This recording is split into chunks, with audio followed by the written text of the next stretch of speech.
It's very weird to me that liberals accuse socialists as being utopians when all we're trying to do is reappropriate the public resources that were stolen from us through privatization and place those resources under public control. We don't want these resources under the control of huge conglomerate private multinational corporations who have no responsibility to the public good and are not answerable to the public. Yet they affect us in very real ways. We are not going to accept our exploitation in a system that was designed to exploit us. Liberals, which is a blanket term which just means anyone that serves the political establishment, will actively undermine their own self-interest and class interests by blaming a system that they do not live in or understand for the very real and dire consequences of capitalism. As if we are not seeing before our very eyes the fruits of this system that we live in currently. Massive poverty, inequality, racism, war, imperial violence, neocolonialism, labor exploitation, the erosion of democratic institutions,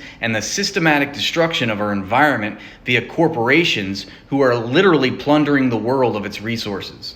According to the Carbon Majors report, which is conducted by the Climate Accountability Institute, which releases a study every year, just 100 companies responsible for 71% of the global emissions. No surprise then that most of those companies are American-based multinationals. According to Forbes, private jet flights are among the most significant offenders when it comes to carbon emissions on a per-person basis. The darling of climate activism, Elon Musk, erases a chunk of the gains in terms of potential carbon output that Tesla has reduced by taking a single 10-minute flight from Starbase to Austin, which he does on a nearly daily basis. But please, keep tracking your carbon footprints, peasants, because systemic change starts with you.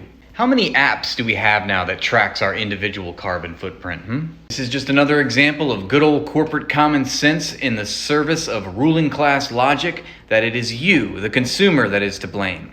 Not them. Through all of this, liberals will claim socialism only works on a small scale, as if capitalism works on a large scale. And yet, according to the RAND Corporation, which is a highly accredited and respected institution that conducts surveys on these kinds of things, the top 1% of Americans have taken $50 trillion from the bottom 90%. And that's over the past 4 decades since the neoliberal period began. It is not our job as working class people to spell out a future perfect society because no one can do that. All we have to focus on right now is organizing against and dismantling the current oppressive system that we live in today.